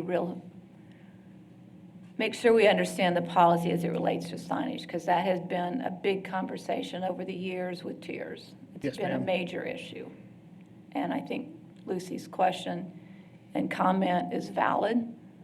But Mayor? Yes. If it's helpful, I can read the portion of the policy that addresses the signage. Sure. It says that signage can be funded as part of a broader aesthetic improvement, but generally will not be funded as a standalone project, with the exception of repair and revitalization of historic signage in the downtown. So basically, it says that if the only thing you're asking for funding for is the signage, we wouldn't approve it. But if the signage is a part of the overall facade improvement, project improvement, it could be considered. Is that what you're saying? Ma'am? Yes, Larry? Also, as the mayor said before, landscaping is part of the concept in mind here. And it's obvious they're showing 2 dead palm trees there. Is there anything built into their plan to? There's nothing in their submission to tiers that indicated they would do landscaping. I know the applicant's here today, and maybe in public comment, that may be a question you have for them. But there's nothing built into their plan that would require the landscaping in the right-of-way. I know the applicant, who's pretty anal about most things, so my assumption is he doesn't want 2 dead palms outside the business when he opens, but that's just a comment. Any other questions? Continue. Did anybody have further questions on 76 North Chadbourn? Okay. Okay, so this is 109 North Chadbourn. It's called Concho Venue. They've been working on getting to a venue space. The way to get more space in their venue is to have a fire sprinkler system so that they can utilize more of the space, which means more occupants. So they've come forward with a request. The cost is $87,000. The funding request is $65,000, with their match being $21,000. This is just, again, on 109 North Chadbourn. Questions, comments? Okay, move on. 63 North Chadbourn. This is going to be a facade improvement to the rear of the building. They're doing some things back here to fill in the block and stucco and some rain gutters. The part of this request is also generated by a review, a development review. When they did their occupancy for the building, they needed a rear egress. While they have a door back there, this is going to help make it safer so that the people that have to exit that way can get a little further away, and it's going to actually add some protection with the block fill and stucco and the rain gutters and things, as if somebody has to get out that way for emergency egress. I've never seen where we pay for rain gutters before, but, yeah. So the proposed project costs are $10,000, the funding request is $7,600, and the applicant match is $2,500. And so you can see here, this is the back of their other companion building. They're looking to bring all of this area up to match with that. Their property line ends right there at the end of that building. And then this is an area that has egress back this way in case there is a fire, based on that being the occupancy use of an assembly. You can see this side of the building is right there, where they've got some stuff that they're really just trying to make it all uniform, make it match, make it look a little bit better. You can see it from Gillis Street. It is a low-cost project that could help continue to seal and protect that building as far as the facade and the brick. What's the building being used for now? It is a yoga studio currently and a fitness facility. It does have a first floor and a basement that they utilize there. It does have a sprinkler system, and the challenge is they only have one front door, and it's not a very wide building. It's very narrow, and to have a secondary egress that's remote, they have to use the back door. Any questions on that before I move forward? Questions, comments? Go ahead. Okay. So 333 Rio Concho Drive is one of our hotels along the river. They are asking for installation of automatic sliding doors and replacement of glass. This will help with some of their ADA compliance, coming into compliance of going with egress. Their total cost is $40,000. Their funding request is $30,000, and the applicant match is $10,000. And so they have these pull handle doors now in 3 different areas, and they are looking for automatic doors and automatic door openers for those areas.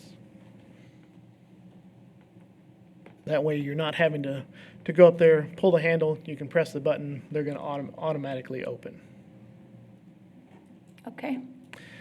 223 South Abe, there. This is, again, an ADA project that has accessible ramps and rails to get into one suite of their building. It is a large building. This is for you, Larry. Yeah. Larry's excited. Took me a while, Larry, but I got there. Total project request is $40,000. Funding request is $30,000, and the applicant's portion is $10,000. This is a medical office over here. This is Abe Street that you can see the bus and the car on. They do have a temporary structure right there, but this is actually TxDOT right-of-way, and so they are needing to come into compliance so that they can build a ramp there to get up into their building safely. And then they're also going to build ramping from their parking lot over to that area so that they can get in there safely. Again, one of the higher priorities for the Tiers Board, which was a new policy set, I believe, maybe last year in 2023 for the ADA accessibility. And then 136 East Concho Avenue. This is a playground equipment and safety surfaces for a business that is the Autism Center. The project cost $95,000, almost $96,000. Their funding request is roughly $72,000, with their applicant match of $24,000. We did mention out of our 14 project criterias, it only met 2. While we think it's a very viable, interesting project and will make that specific business better and it's needed for them, we still made the recommendation to Tiers Board. They did recommend funding it at the full amount. So what they're planning on doing, you can see just barely, there's a carport back here at the back of their building. They're wanting to convert it to a playground for their autism facility that will have a new surface at the bottom, will have screening, and then as well as the playground and a shade structure. Where do you drive into that? I mean, because right now, you turn into that. Is this playground going to, are you turning into the playground when you get into the parking lot? No, the playground is way back here at the back. You have Okay. all of this parking over here that the staff comes and parks at. There's actually another parking lot on the other side. This just Right. happens to be back at the back on Okay. a caliche area that they're Got going it. to improve that surface. Got it. I apologize, didn't realize I also had that image still in there that was a little closer. Yeah. So those are the 9 projects. You can see the funding request. It totals $376,000 out of the $622, and again, that would leave the South Tiers Fund still remaining until the next cycle of $246,553. Which usually we have enough requests. This is our second round of requests for the South, that we normally exhaust our funds for the South. This year we had a very good tax allocation.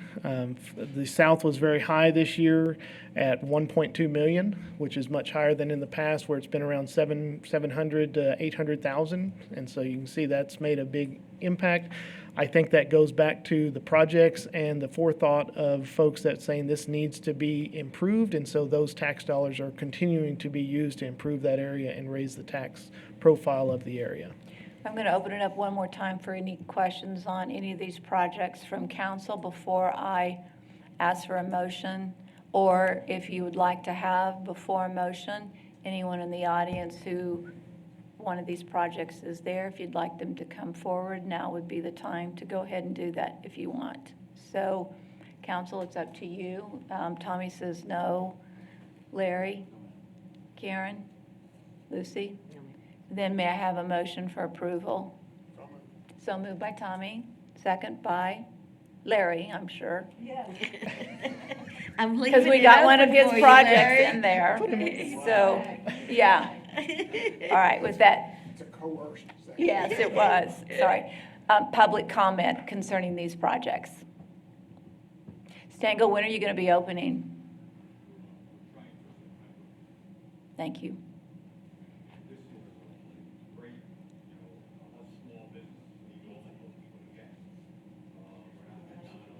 If you want to come forward and speak instead of speaking from the audience would be great. And I will add again, we've missed your pizza parlor when you had it on Chadburn, so we're excited. Thank you. We're trying to get it going again. A couple of my employees I had before, I'm making them partners. I think it's better for everybody, to have a little piece of it. And everything you're doing here, trying to help us is really, really nice, okay? Because it's hard for small businesses to start, get the money. It just helps a lot, okay? Thank you for your We need investment. all the help we can get, okay? Thank you for your investment downtown. Thank you. Any other public comment? Anyone like to come forward and offer comment? Okay, see. I have a question for Aaron. Well, of course, because I almost took a vote. Yeah, I know. Yeah, Aaron. Okay, it's almost going to sound hypocritical. I apologize for it based on the noise I've made about ADA. But I don't understand why we're buying playground equipment in that area. If Tiers is supposed to basically be doing facade work and so on, why are we providing essentially capital to a company? That's a very good question. That's why city staff did not think it ranked very high on the tiers. If you look at our policies, it doesn't rank very high. It really is just an amenity for that building. Now, while it may make that building more valuable in the future, but it's still just a playground for them. It's not a public amenity. That's why our recommendation was very, very low to the tiers board. The tiers board did have some discussion, but they did decide to go ahead and recommend it for the full funding amount. Y'all have the discretion here to change that funding amount or say no to the funding amount. I could agree to the fencing. That's fine. That provides, improvement to the face of the facility. But I just can't agree with playground equipment. I understand. I don't know if we need to, with that, because we already have a motion on the floor and it was for the full approval. I mean, I think the challenge in terms of, yeah, it's low in terms of priorities, but yet it was the second highest in terms of dollars. So the lowest priority got the second amount of dollars. And so I'm not sure that all equates correctly, but we do have a motion on the floor for the full amount, and we have a second, and we've had public comment. So I'm not sure at this point in time if you're objecting to that, if we need to, what do we need to do? You need to take a vote on the motion that's on the floor, or if Tommy wants to amend his motion, he could do that as well. My motion stands. Okay. Tommy's motion stands? My motion stands. Okay. So you need to take a motion, or So vote. a vote on what's on the floor. All right, so what we're going to do is vote on the motion, which is to full fund the $376,112. And it's amazing what we end up approving when we have dollars, and what wouldn't get approved if dollars were restricted. But with that, we're taking a vote. All those in favor say aye. Aye. Motion passes 4-0. That's 5-0. Of 5. Can't count. I did. I was going that as a no. But I think that is a statement that we at City Council want to make, and that is whenever we have funding, we get loose with our money. And you need to save it. So You need to the save next it. project comes in that's That's a more little- valuable, whatever. And so I think we as a council want to make sure we've made that statement. If there's funding, we can't just be loose with the purse. We need to make sure, because once you say yes to one, you open the door to saying yes to other like projects. And you set a standard, and I think we're concerned about that. Yes, ma'am. Mayor, Yes, could I ambush Aaron with a question right quick? Aaron, there were just 14 projects we talked about. Did any of those projects come through with the assistance of our DSA? Every one of them. Just a comment, DSA is taking applications for tiers now. Downtown San Angelo, Inc. Thank you. And we haven't had one complaint. I haven't heard of any complaints about their work. And so big thanks to them for their work. Well, and they're going out and trying to recruit investment. So I think the key thing particularly is they're focusing very much so on the north side and trying to make sure that the north side is aware of the program. So they're working hard at sort of spreading the word and trying to make people feel comfortable with the program and not be intimidated by the program or the fact that it's administrated by government. And so I think I compliment you all for making the decision to let DSA head that program up, and then the work that they're doing. Well, I think it's a close working relationship between Aaron and Monica. It's good. Mayor, Thank you. Yes, sir. If I may add, to piggyback off of something you said that jogged a thought, we've had lots of eyes on these projects. DSA, number one, they took the application. Number two, it goes to Tiers Board. So we've had a lot of eyes on all these projects. For me, as one council member, we have our boards and commissions for a reason, and that's for them to go through the process to vet these things for us and make recommendations to us. Do we have to accept those recommendations all the time? No. Do we have to accept them in full all the time? No. But for me, that is something to consider. So I just wanted to throw that out there. We aren't making a decision like this in a vacuum. So. Yeah, I just want to make sure, again, we've had to say no to a lot of people because we had limited funds. And now all of a sudden we're saying yes because we have funds. And so I think we just need to make sure we understand the policy and priorities, and the vote and the dollars go towards the priorities. And I think we're comfortable with our vote today. I feel comfortable everybody voted, but I think we want to close with that statement on that issue. Just because there's money doesn't mean it should be funded necessarily. And not project specific, because it applies across the board. All right, moving on to item E, first reading and public hearing of an ordinance annexing into the city of San Angelo by petition of the property owner an unaddressed 22.096 acre tract out of C. Berberick, survey number 177, abstract number 52, and H. Zerback, survey number 178, abstract number 4210, Tom Green County, Texas, located east of Riviera Lane and Clubhouse Lane, beginning at the southwest corner of this tract and southeast corner of Lot 3, Block 112, Bentwood Country Club Estates, Section 44. Find that with your GPS. Thank you, Mayor. City Council, this is an annexation it's kind of in a donut hole of our community, where this is between Bentwood Country Club, and then you have Butler Farms to the east, which is actually in the city limits. There's kind of a hole there that is not incorporated in the city limits. And then you have the Concho River to the south of Bentwood, and across the Concho River is the Country Club area. And so you see here, this is the annexation of the 22 acres. You can see Enclave and Riviera and then Clubhouse Lane. And so this is really their next expansion to the east, adding a new road or two in there. Riviera is about 50% built out right now, and so it's built faster than they expected, and so they're going to go ahead and start the annexation process for this piece. This is the first public hearing of that, where we set the service plan for this area as can the city provide the services to that proposed area. So let's see if I have any other. Oh, just lost it. What did I do? Okay, here we go.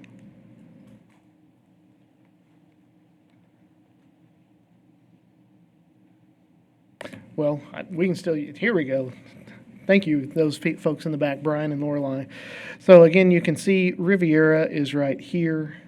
That block, homes are starting to be built on. The road and infrastructure is all there. You can see Clubhouse Lane comes across here. And so starting in that area is where this plat kind of takes. This is a preliminary plat from 2020. It's still active because they have built on those lots. And so it is going to be residential. You'll be hearing a rezoning for this project coming up soon. They are looking at RS1 and creating more residential in that area. And so we did talk with all of our city services, from police and fire to water utilities to code and animal services, and to see if they're able to help service that extra 22 acres. Does that make an unreasonable impact on our city services? And at this time, everybody does not believe so. And the additional generation of property tax dollars back to the city is bringing that in, should be able to cover any additional costs, is what we believe at this time. One thing that city staff talked about is that between this area from Knickerbocker to Foster to even Loop 306 over there to 277, there's not a city park. Is that something in the future to look at? Obviously, maybe not with this 22-acre annexation, but something for our future to look at in that area, especially with the Concho River going through that area. There's always the potential in the future to look at that. With that, I'll be happy to answer any questions. Any questions? Aaron, I appreciate you bringing up the fact that you have looked at if the property tax revenue potential is enough to cover city services that would be provided as a result of that. So thank you for bringing that up. I think that's something we need to start paying closer attention to in areas all over town. Thanks for telling us that. Is that a motion? I'll make a motion to approve as presented. Thank you. Yep, go ahead. I just also want to add my thanks to you for keeping the conversation alive about the provision of parkland when this comes up and not forgetting that. So thank you. Okay, thank you. So is there a second? Second. Public comment? Seeing none, we'll take a vote. All those in favor say aye. Aye. Motion is approved, 5-0. We now move into our closed session, the executive session under provision of Government Code Title V, Open Government, Ethics Subtitle A, Open Government, Chapter 551, Open Meetings, Subchapter D, Exceptions to Requirement that meetings be open under the following sections. Section 551.087, Business Prospect Negotiations regarding Project Zeppelin. We will come back when the conversation has been had. We are back from executive session. There will be no announcements made from executive session. It is 11:01 a.m. with this meeting called back to order. And we will now ask if there's any announcements in consideration of future agenda items. Are there any? No. May I have a motion for dismissal? May we adjourn? Adjourn. Second. All those in favor say aye. Aye. Passes 5-0. We are formally adjourned at 11:01. That's Tommy's job.